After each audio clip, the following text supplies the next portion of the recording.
So very good morning to all of you. Last session में हम लोगों ने मध्यकालीन भारत को स्टार्ट किया था और भारत में first Muslim invasion in India, Bharat में पहला मुस्लिम आक्रमण को हम लोग पढ़ रहे थे और पहला मुस्लिम आक्रमण अरबों के द्वारा किया गया जिसका नाम मोहम्मद बिन कासिम था। Second Muslim attack on India कब किया गया, इस सेशन में हम लोग इसको डिस्कस करेंगे। वो अरब ओरिजिन का नहीं था बल्कि वो टर्किश ओरिजिन का था, वो एक तुर्की था। सेकेंड मुस्लिम अटैक किसके द्वारा किया गया? मोहम्मद गजनवी के द्वारा, महमूद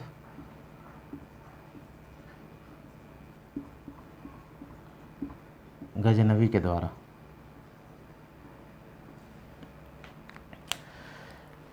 इसको जानने से पहले हम लोग एक बार इसके डायनेस्टी को समझेंगे कि ये किस डायनेस्टी का था। अफ़गानिस्तान में एक जगह था, अफ़गानिस्तान, गजनी जगह था, वहाँ पे गजनी डायनेस्टी चल रही थी। गजनी या फिर इसे यामिनी डायनेस्टी भी बोलते हैं, यामिनी। इसका संस्थापक अल्पतगीन था।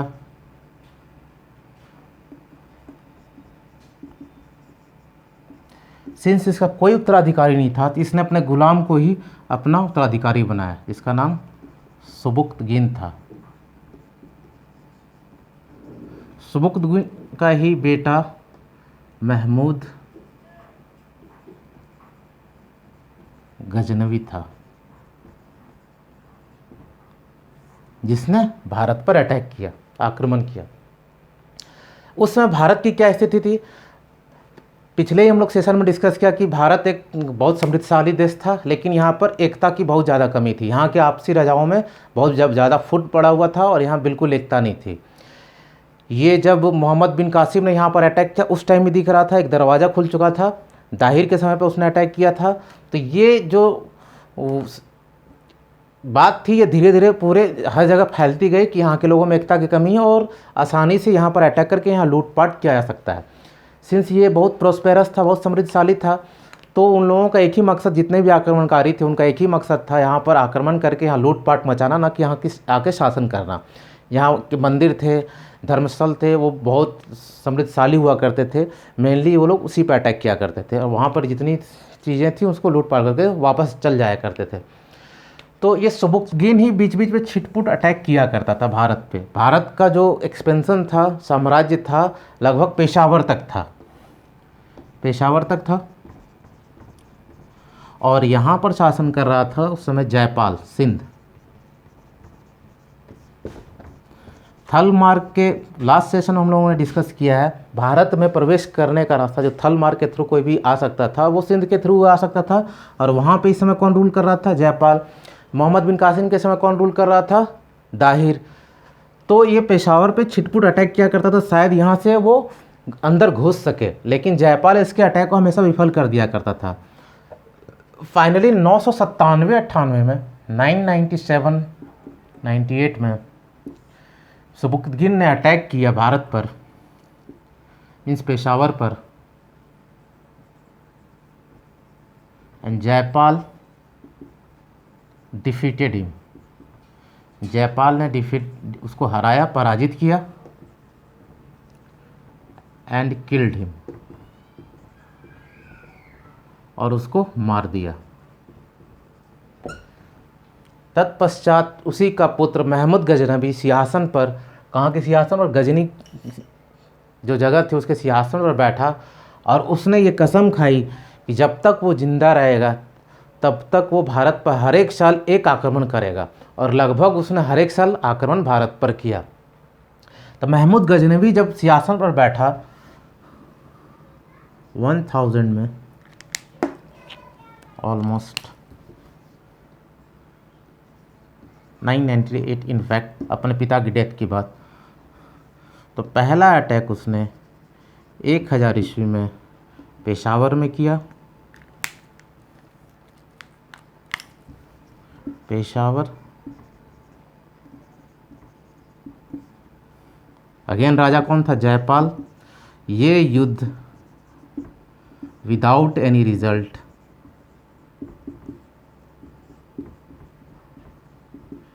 बिना कोई परिणाम के समाप्त हुआ।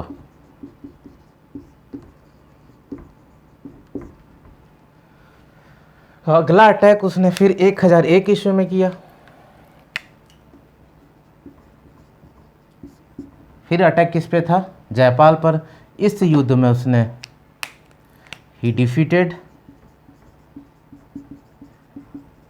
जयपाल को इस बार उसने पराजित किया, लेकिन बड़ी बात यह थी कि पराजित करने के बाद उसको मारा नहीं, जबकि जयपाल ने इसके पिता को पराजित करने के बाद सुबुक्तगिन को युद्ध स्थल पर ही मार दिया था, बल्कि उसको अपमानित कर छोड़ दिया। जयपाल को अपमानित किया और उसे छोड़ दिया। जयपाल इस बात को बर्दाश्त नहीं कर पाया, सहन नहीं कर पाया। बहुत सारे इतिहासकार मानते हैं इसी अपमान की वजह से जयपाल ने आग में कूदकर अपनी जान दे दी।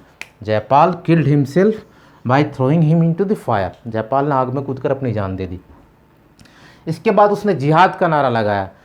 किसने? मोहम्मद गजनवी ने जिहाद का नारा लगाया। जिहाद के नारा के परिणाम स्वरूप जितने भी धर्मस्थल थे, मतलब इस्लाम धर्म का प्रचार करना और मूर्ति जो भी पूजा कर रहे हैं उसको इस्लाम धर्म के लिए कबूल करवाना, और जितने भी धर्म स्थल हैं हिंदुओं के, उनको चाहे किसी भी धर्म को एक्सेप्ट इस्लाम, सारे धर्म स्थलों को विध्वंस करना, लूटपाट करना और तोड़ देना। इसी के परिणाम स्वरूप उसने 1006 ईस्वी में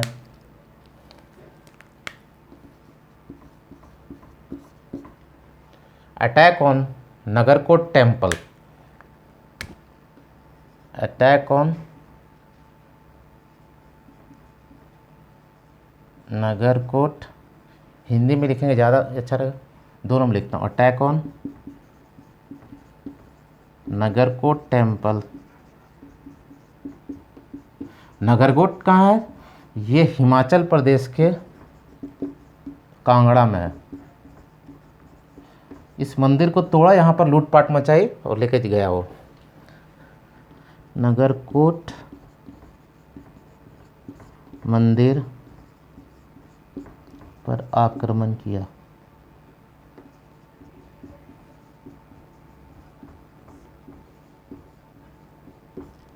क्लियर है?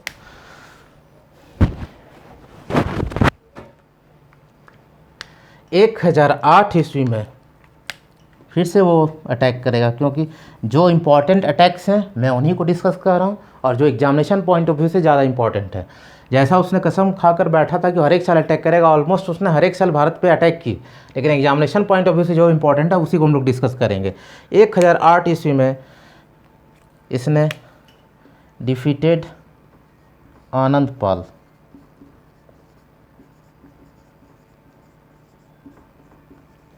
आनंदपाल को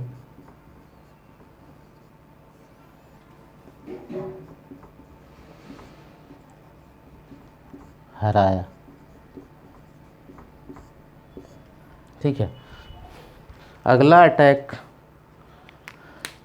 1011-12 में, अगेन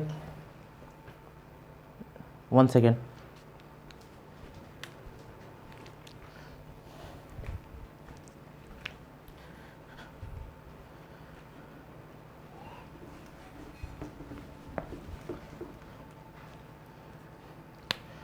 एक 1011-12 में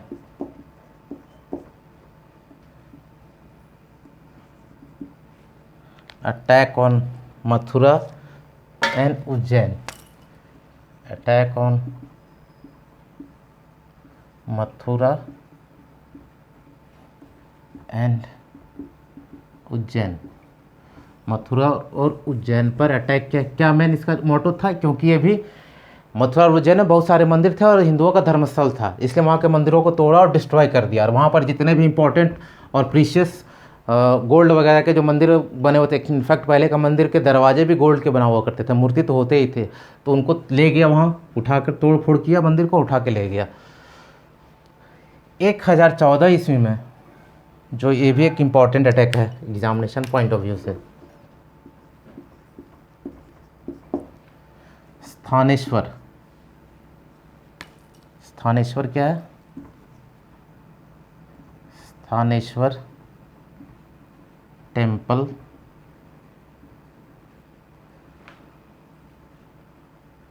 अटैक ऑन स्थानेश्वर को ही हम लोग थानेश्वर बोलते हैं, जो कहाँ है, हरियाणा में है।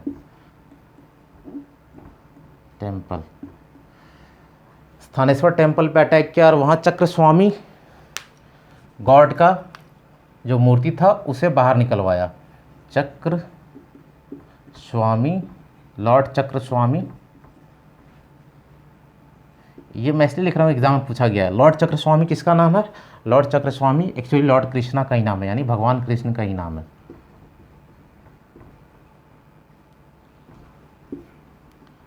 भगवान श्री चक्र स्वामी, चक्र स्वामी।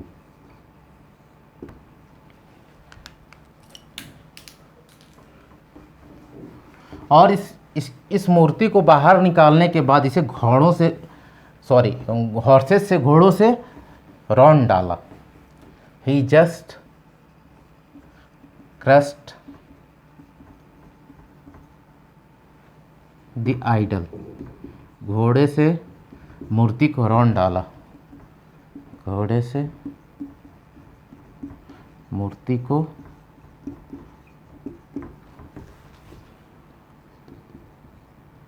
रौंद डाला। अगला आक्रमण इसका बहुत फेमस अटैक है, जो एग्जामिनेशन पॉइंट ऑफ व्यू से बहुत ज़्यादा इंपॉर्टेंट भी है।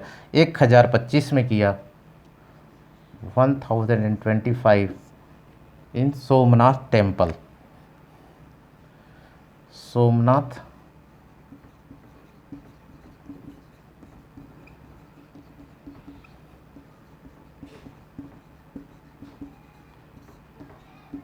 सोमनाथ मंदिर के ऊपर। उस समय गुजरात का राजा कौन था? सोमनाथ कहाँ पर है? गुजरात में है, इन गुजरात।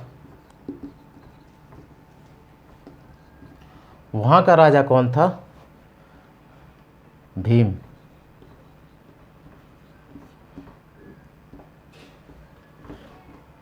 और वो किस डायनेस्टी का था? चालुक्य डायनेस्टी,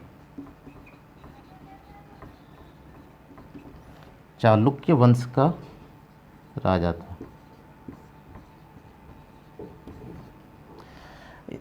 मैंने इस जो किंग था वहाँ का, भीम का, क्यों डिस्कशन किया? एग्जाम में कई बार पूछा गया है, एसएससी के एग्जाम में पूछा गया है, बीपीएससी के एग्जाम में पूछा गया है, जेपीएससी के एग्जाम में पूछा गया है। Then of course it can repeat in BSSC and BPSSC. Bihar SI के एग्जाम में भी ये रिपीट करेगा, क्वेश्चन हो सकता है। इसीलिए अगर मेडाइवल इंडिया से यहाँ से क्वेश्चन पूछता है तो हो सकता है क्वेश्चन को पूछ दिया जाए। इसीलिए अगर पूछा जाए कि जब मोहम्मद गजनवी ने सोमनाथ पर अटैक किया, कि Somnath one of the famous attacks done by Mohammad Ghaznavi, Mohammad Ghaznavi के द्वारा सभी आक्रमणों में से सबसे ज़्यादा जो प्रसिद्ध हुआ वो सोमनाथ टेम्पल पे आक्रमण था। ठीक है, उस समय वहाँ का राजा भीम था और वो चालुक्य डायनेस्टी का था। वहाँ का जो मंदिर था वो सोने का, वो मूर्तियाँ तो सोने की बनी हुई थी, वहाँ का मंदिर भी सोने का बना हुआ था। और चारों तरफ जो मंदिर के पेरिफेरल एरिया होता है, जो चारों तरफ का एरिया होता है, वो भी सोने का ही बना हुआ था। उसने मंदिर को तोड़ा, वहाँ पर जितने सोने थे उसको निकाला और वहाँ से वापस जाने लगा। वापस जाने के क्रम में जाट जो थे, Jat attacked on him and looted their army। जाटों ने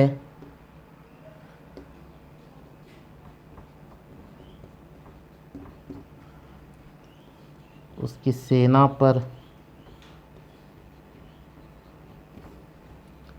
आक्रमण करके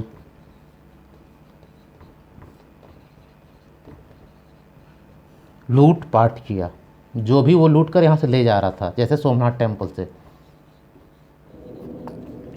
लेकिन मोहम्मद गजनवी दूसरे किस्म का आदमी था, वो इस बात को भुला नहीं सका। And his final attack on India was 1027, 1027 ईस्वी में उसका नेक्स्ट अटैक होता है against Jat, attack on Jat community.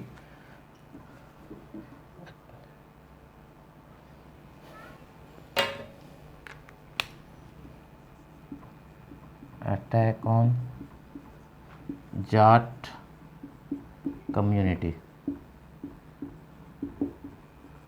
Finally 1030 ईस्वी में इसकी डेथ हो जाती है। वो आगे भी अटैक करने का सोचता है, लेकिन 1030 में ही डाइड। गजनवी डाइड।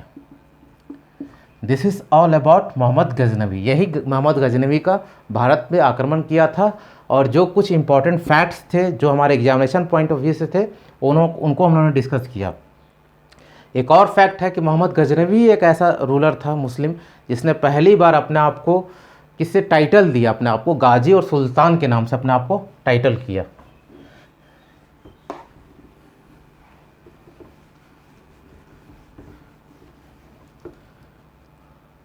मोहम्मद गजनवी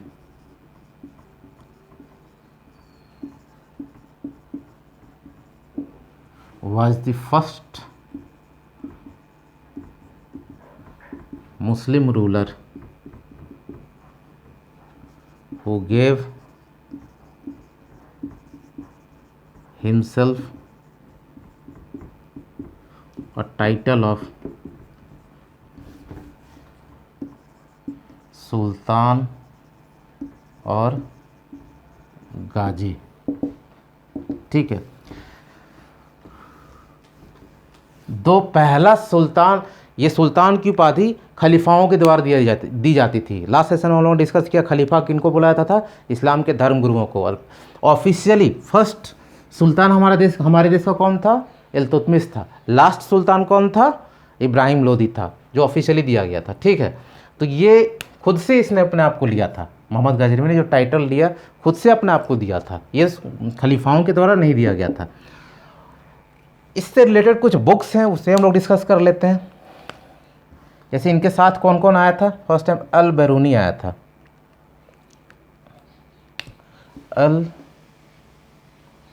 हिंदी में भी इसे लिखता हूँ, मोहम्मद गजनवी पहला मुस्लिम शासक था जिसने अपने आप को गाजी या सुल्तान की उपाधि स्वयं को दी। कुछ इंपॉर्टेंट बुक्स हैं जो हम लोग डिस्कस कर लेते हैं, जो इनके साथ कुछ पोएट आए हुए थे। पहला पोएट था अल बैरूनी।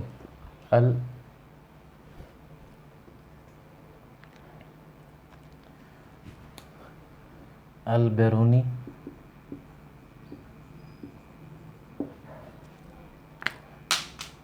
हिंदी में वैसे अल बैरूनी, इसके साथ आया था मोहम्मद गजनवी के साथ। ठीक है, इसकी बहुत फेमस बुक थी जिसे हम लोग बोलते हैं किताबे al Hind. Kitabe al Hind.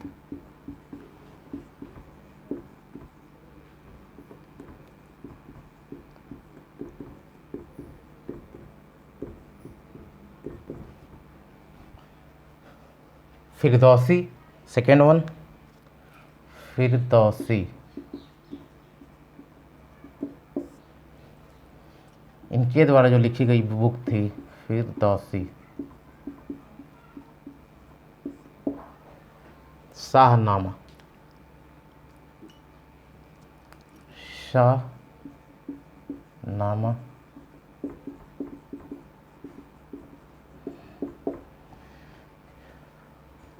Next थे उत्बी।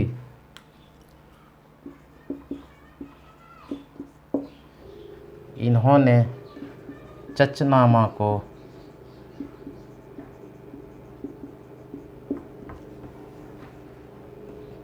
पर्शियन लैंग्वेज में, पारसी भाषा में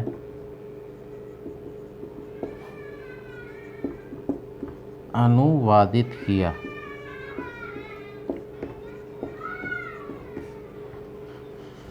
this is what important for examination point of view and for Mohammad Ghaznavi के द्वारा भारत में अटैक किया गया, उसके रिगार्डिंग ये कुछ इंपॉर्टेंट फैक्ट्स थे, इंपॉर्टेंट चीज़ जिनको हम लोगों ने डिस्कस किया। नेक्स्ट सेशन में हम लोग अगले मुस्लिम अटैक्स के बारे में डिस्कस करेंगे जो मोहम्मद गौरी के द्वारा किया गया। Till then goodbye and thank you.